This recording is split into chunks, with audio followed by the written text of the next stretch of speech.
Olá, aqui estamos nós para mais um vídeo. Eu hoje queria falar sobre algo que eu tenho andado a pensar nos últimos tempos, que tem a ver com o Duolingo, a aplicação para a aprendizagem de idiomas. E eu acabo por ter assim uma relação de amor-ódio com o Duolingo e eu até ultimamente tem estado a estender um bocadinho mais para a parte do ódio, confesso.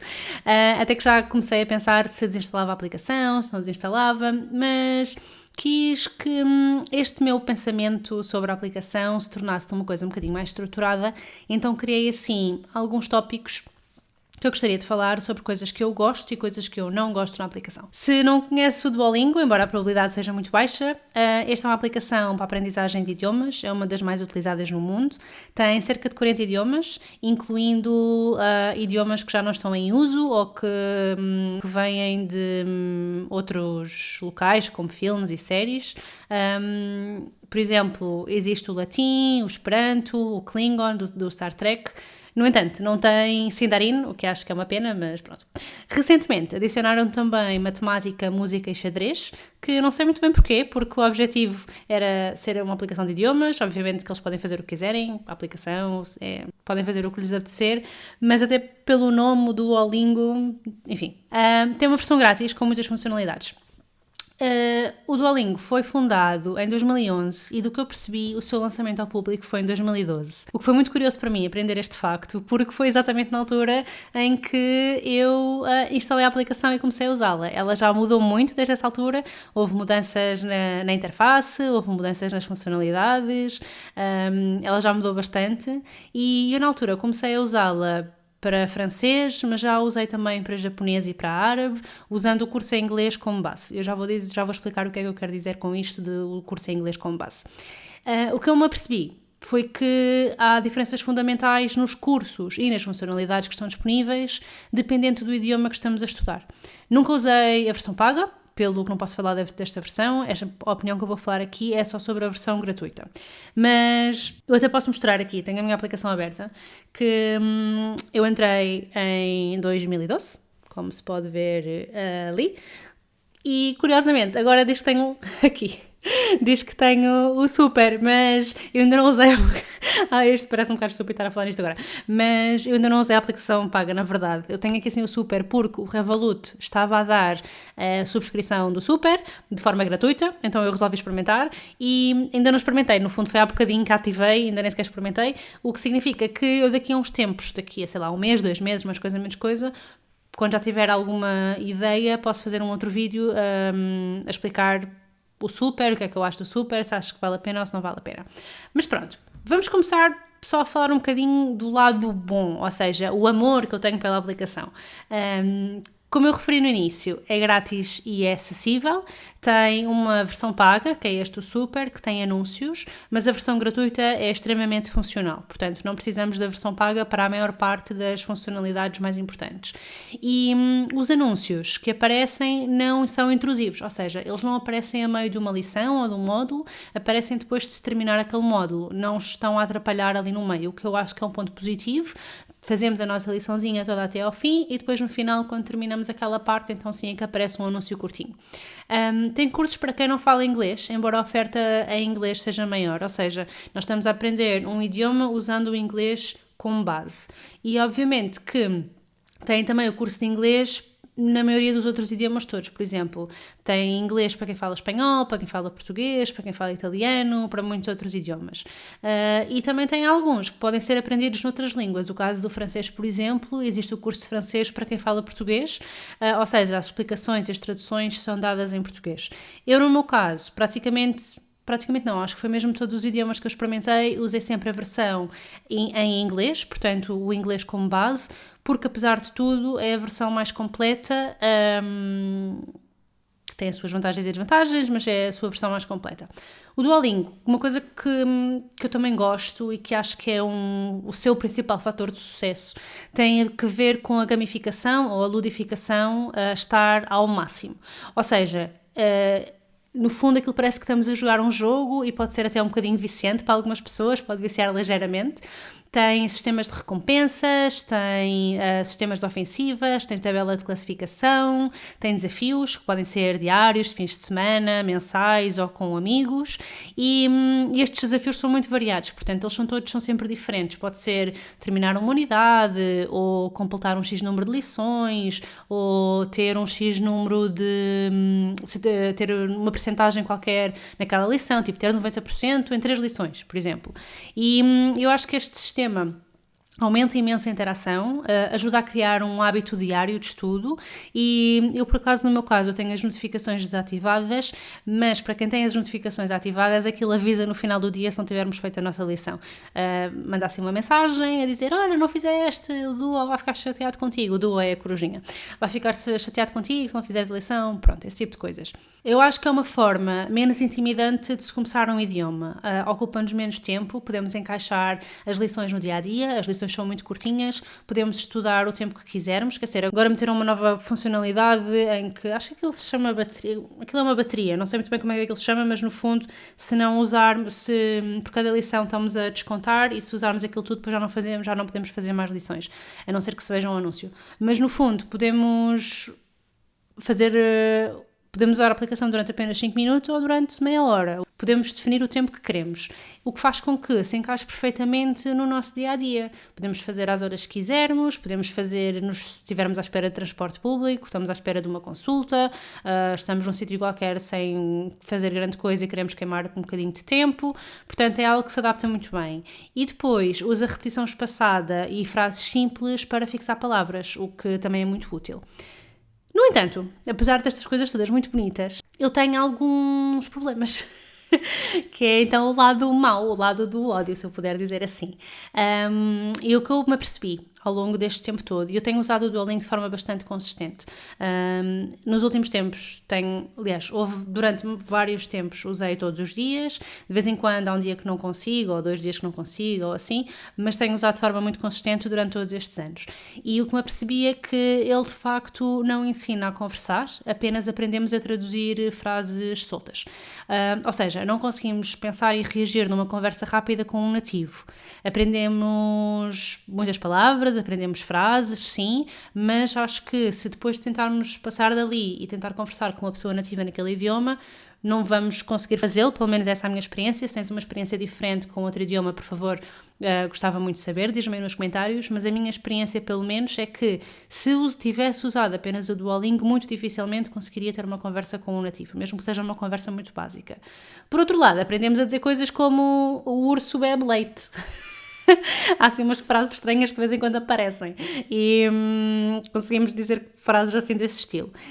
Depois há uma outra questão que está relacionada com a gramática, e acho que a pergunta principal aqui é: que gramática? Porque, no fundo, o que o Duolingo faz é uma gramática de tradução, de inferência, que espera que se perceba a regra gramatical pelo contexto, talvez, não sei. Só que isto pode funcionar bem em alguns idiomas, mas para outros, para mim, na minha experiência, é um desastre completo. Especialmente se forem idiomas que tiverem casos gramaticais complexos, como é o caso do árabe, do alemão, do russo, já para não falar no finlandês, que eu nunca experimentei, mas sei que tem 15 casos gramaticais, o que para nós que falamos português, aprender um idioma com 15 casos gramaticais sem ter a explicação desses casos gramaticais é muito complicado. Eu já com o árabe estou a ter alguma dificuldade, portanto acho que seria assim uma coisa muito complicada. Depois também notei, como explorei diferentes idiomas, que existe uma grande diferença entre funcionalidades e na construção dos cursos de idioma para idioma. E é aqui um outro ponto fundamental, porque nós quando estamos a aprender um idioma, existem 4 aspectos que nos devemos focar. Estes aspectos são a compreensão oral, a compreensão escrita, a expressão oral e a expressão escrita. E na minha perspectiva, o Duolingo foca-se principalmente na compreensão escrita e na compreensão escrita e na compreensão oral. Não existe muita parte da expressão, não existe a parte da conversação. Para tentar responder a esse problema, portanto, à falta de conversação, em 2025, ano passado, o Duolingo lançou uma nova funcionalidade, começou a incorporar inteligência artificial, sendo que até começou a chamar AI first, ou seja, iriam ter um desenvolvimento em que a inteligência artificial iria ser a forma principal de criar novos conteúdos, o que levantou alguns problemas. Mas antes de chegarmos a esses problemas, vamos só ver como é que a IA está a ser utilizada neste momento. Sendo que a IA, a inteligência artificial, é usada na parte final da interação com o utilizador, apenas para o plano pago, ok? No plano gratuito não temos essa parte. Mas então, temos uma chamada com a Lily, que é um dos personagens, e eu acho que usam um dos modelos, acho que é o GPT-4, não tenho a certeza, para simular conversas reais.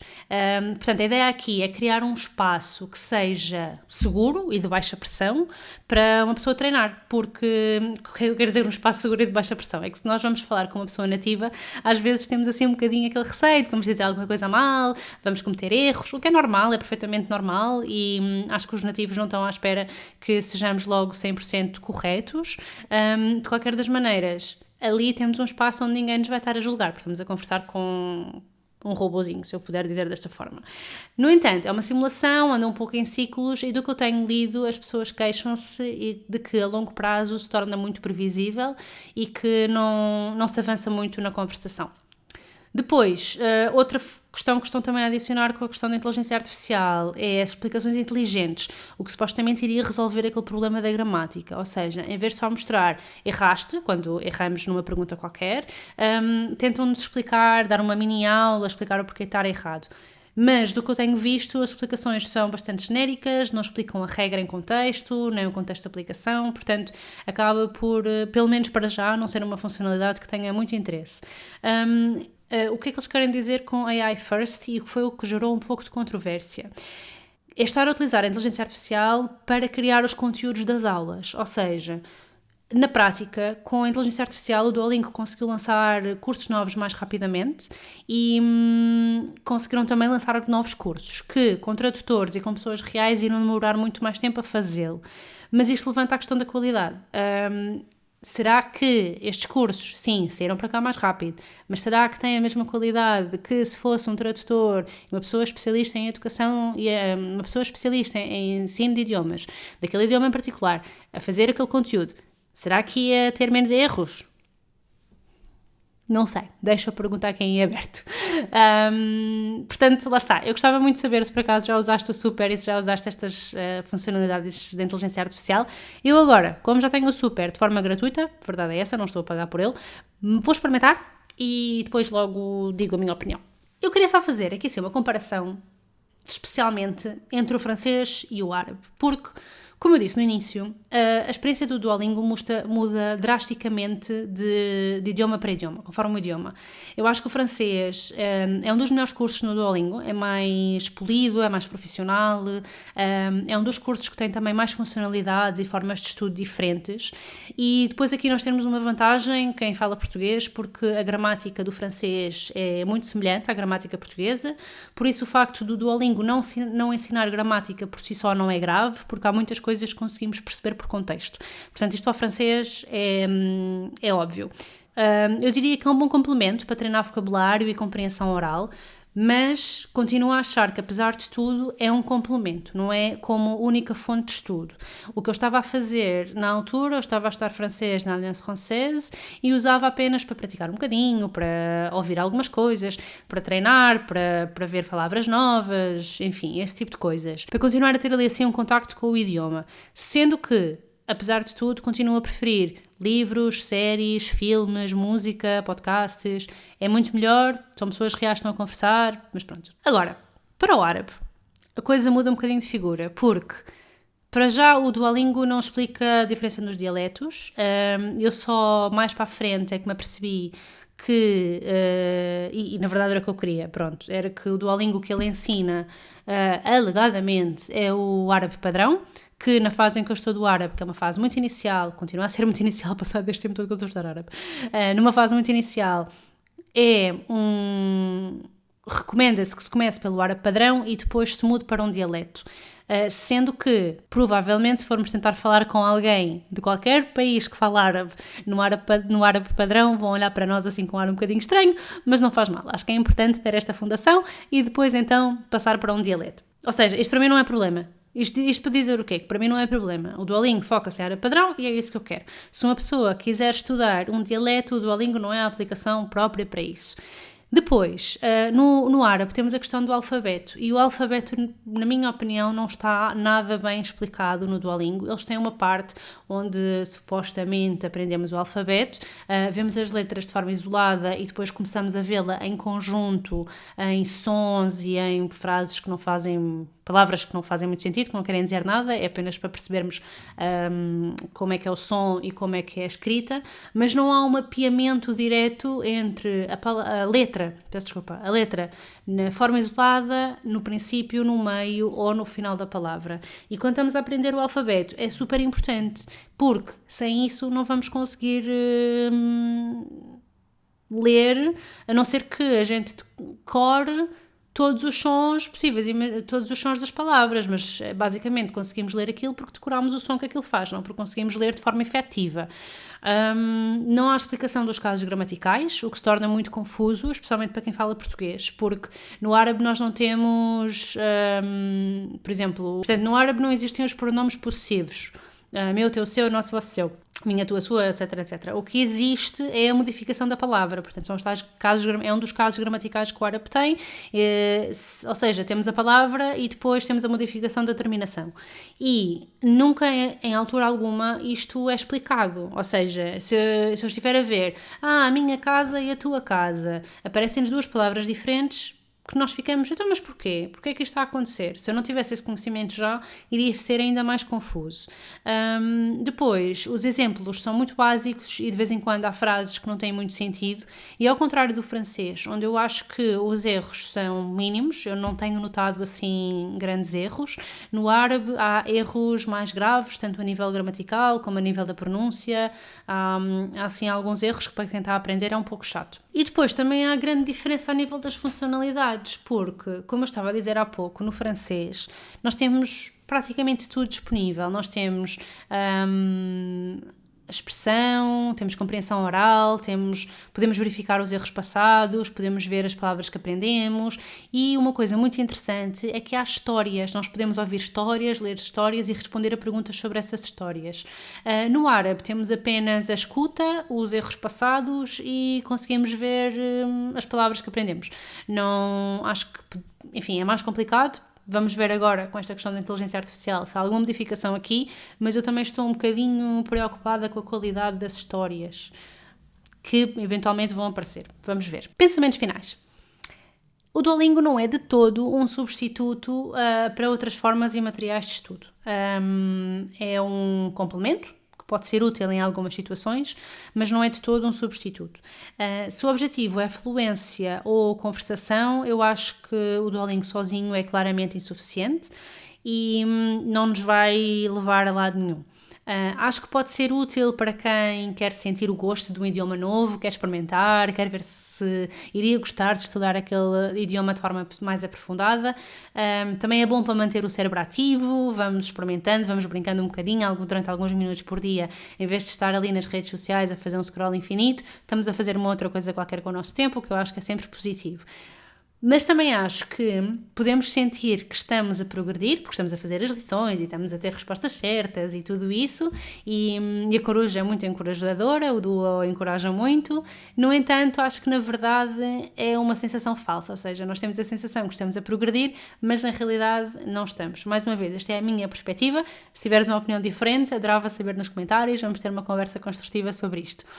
Vou testar o super, como disse há pouco, vou ver se mudo de ideias ou se é a altura de desinstalar a aplicação e focar-me noutras coisas, ou em aplicações diferentes. Agora, e no fundo é isto, vou experimentar o super e depois logo se vê. Mas adorava saber se já experimentaste aprender algum idioma no Duolingo, como é que costumas usar a aplicação, o que é que achas, conta-me a tua experiência nos comentários. Ok, adeus, tchau!